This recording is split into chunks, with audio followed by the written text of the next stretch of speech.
Hello everyone. Welcome to Digital Learning Department of Collegiate Education. This is Nandini working as Assistant Professor of Commerce. Dear students, in this video I would like to discuss what is dividend and what do you mean by dividend policy. The learning objectives and as well as the session outcome of this video is we will be able to understand what is dividend, why we need to follow the dividend policy. ಈ ಒಂದು ವಿಡಿಯೋದಲ್ಲಿ ನಾವು dividend ಅಂತ ಅಂದರೆ ಏನು, ಹಾಗೆಯೇ dividend policy ಅಂದರೆ ಏನು ಅಂತ ನೋಡ್ಕೊಳ್ತಾ ಹೋಗೋಣ. Okay, let us start hour discussion with A small introduction regarding what is divisible profit. A divisible profit refers to that amount of profit available for distribution to the shareholder as dividend in return for the investment made in shares. The reason behind every investment or the objective behind every investment is to get some return.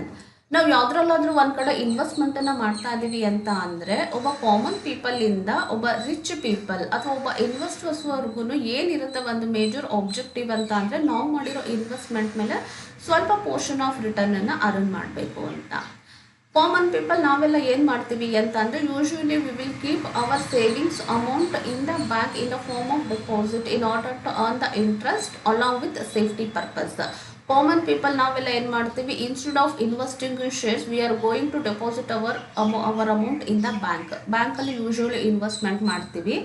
ಯಾಕೆ ಬ್ಯಾಂಕನ್ನು ನಾವು prefer ಮಾಡ್ತೀವಿ ಅಂತ ಅಂದರೆ ಒಂದು safety point of view ಇಂದ, and one more thing we do not have a practical knowledge regarding the share market, how to invest in shares or securities of the company.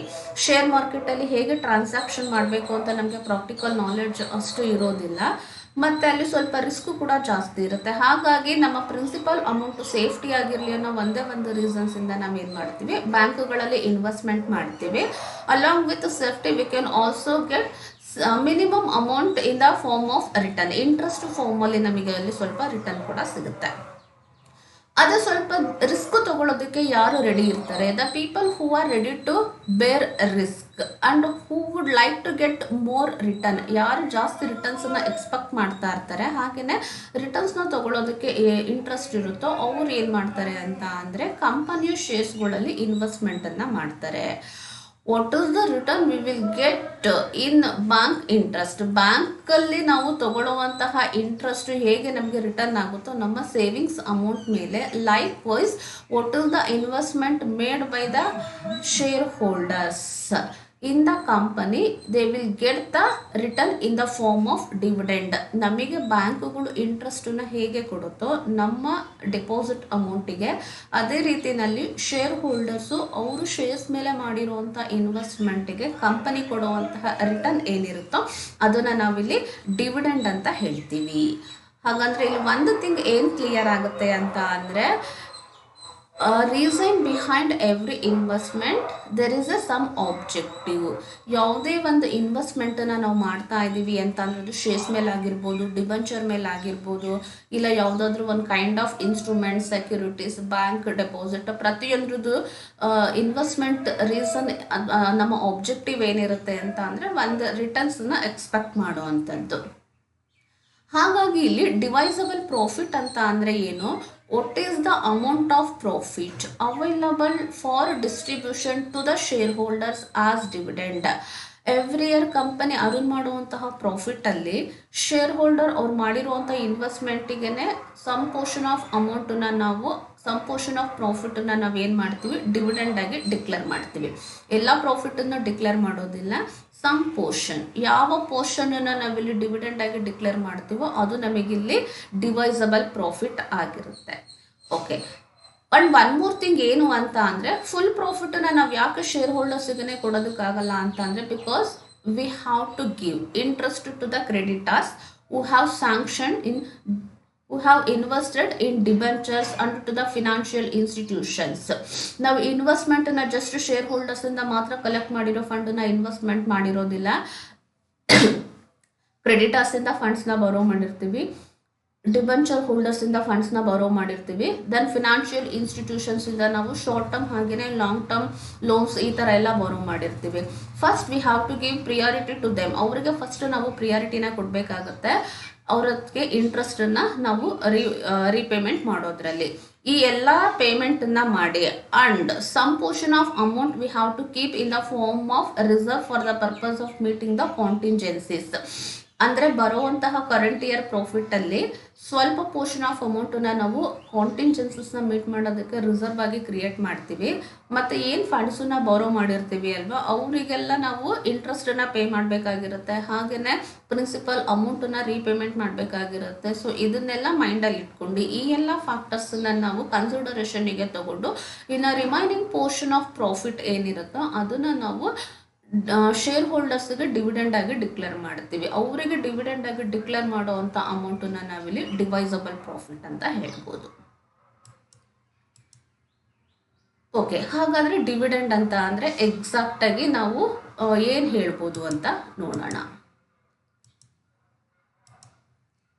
The term dividend refers to the periodic payment to the shareholders of the firm out of the divisible profit. It is a share in total profit of the company distributed to equity shareholders. Okay, ಈ ಒಂದು meaning ಅಲ್ಲಿ dividend ಅಂದ್ರೆ ಏನು ಅಂತ clear ಆಗಿದೆ ನೋಡಿ. The term dividend refers to the periodic payment to the shareholders of the firm. Periodic payment ಅಂತ ಅಂದ್ರೆ whenever we earn the profit, ನಾವು ಪ್ರಾಫಿಟ್ ಅನ್ನ ಅರ್ನ್ ಮಾಡಿದೀವಿ ಅಂತ ಅಂದ್ರೆ ಯೂಶಲಿ ಎವ್ರಿ ಇಯರ್ ನಮಗೆ ಕರೆಂಟ್ ಇಯರ್ ಪ್ರಾಫಿಟ್ ಏನ್ ಬರ್ತಾ ಇರುತ್ತೆ ಅಲ್ವಾ, ಆ ಒಂದು ಕರೆಂಟ್ ಇಯರ್ ಪ್ರಾಫಿಟ್ ಅಲ್ಲಿ ನಾವು ಪೀರಿಯಾಡಿಕಲಿ ಶೇರ್ ಹೋಲ್ಡರ್ಸ್ಗೆ ಮಾಡುವಂತಹ ಪ್ರಾಫಿಟ್ ಏನಿರುತ್ತೆ ಔಟ್ ಆಫ್ ಡಿವೈಸಬಲ್ ಪ್ರಾಫಿಟ್, ಇದು ನಮಗೆ ತುಂಬಾನೇ ಇಂಪಾರ್ಟೆಂಟ್. ಫುಲ್ ಪ್ರಾಫಿಟ್ ನಾವು ತಗೊಳ್ಳೋದಿಲ್ಲ ಅಂತ ಹೇಳಿದ್ವಿ. ನಾವಿಲ್ಲಿ ತಗೊಳ್ಳೋ ಅಂಥದ್ದು ಯಾವ ಪ್ರಾಫಿಟ್ ಆಗಿರುತ್ತೆ, ಡಿಬೆಂಚರ್ ಹೋಲ್ಡರ್ಸ್ಗೆ, ಕ್ರೆಡಿಟರ್ಸ್ಗೆ, ಫಿನಾನ್ಷಿಯಲ್ ಇನ್ಸ್ಟಿಟ್ಯೂಷನ್ಸ್ ಇಂದ ಬಾರೋ ಮಾಡಿರುವಂತಹ ಫಂಡ್ಸ್, ಅವ್ರದ್ದೇನೇನು ನಮ್ದು ಆಬ್ಲಿಗೇಷನ್ಸ್ ಕಮಿಟ್ಸ್ಮೆಂಟ್ಸ್ ಇರುತ್ತಾ ಆ ಎಲ್ಲ ಕಮಿಟ್ಸ್ಮೆಂಟ್ಸ್ ಆಬ್ಲಿಗೇಷನ್ಸ್ ಫುಲ್ಫಿಲ್ ಮಾಡಿದ್ಮೇಲೆ, ಹಾಗೇನೆ ಕಾಂಟಿಂಜೆನ್ಸಸ್ ನ ಮೀಟ್ ಮಾಡೋದಕ್ಕೆ ನಮಗೆ ಎಷ್ಟು ಫಂಡ್ ನೆಸೆಸಿಟಿ ಇರುತ್ತೋ ಅದನ್ನ ರಿಸರ್ವ್ ಆಗಿ ಇಟ್ಟು ಇನ್ನು ರಿಮೈನಿಂಗ್ ಪ್ರಪೋರ್ಷನ್ ಆಫ್ ಅಮೌಂಟ್ ಏನಿರುತ್ತೋ ಅದನ್ನ ನಾವಿಲ್ಲಿ ಡಿವೈಸಬಲ್ ಪ್ರಾಫಿಟ್ ಅಂತ ಹೇಳ್ತೀವಿ. ಈ ಒಂದು ಡಿವೈಸಬಲ್ ಪ್ರಾಫಿಟ್ ಇಂದ ಪೀರಿಯಾಡಿಕಲಿ ಶೇರ್ ಹೋಲ್ಡರ್ಸ್ಗೆ ಅವರ ಶೇರ್ ಹೋಲ್ಡಿಂಗ್ಸ್ ಮೇಲೆ ಮಾಡುವಂತಹ ಒಂದು ಪೇಮೆಂಟ್ ಏನಿದು that is called the dividend. It is a share in total profit of the company distributed to equity shareholder. Okay, ಇನ್ನೊಂದು ಮೀನಿಂಗ್ ಇದೆ ಏನು ಅಂತ ನೋಡೋಣ. In another word, the term dividend refers to that portion of profit which is distributed by the company among the share holders.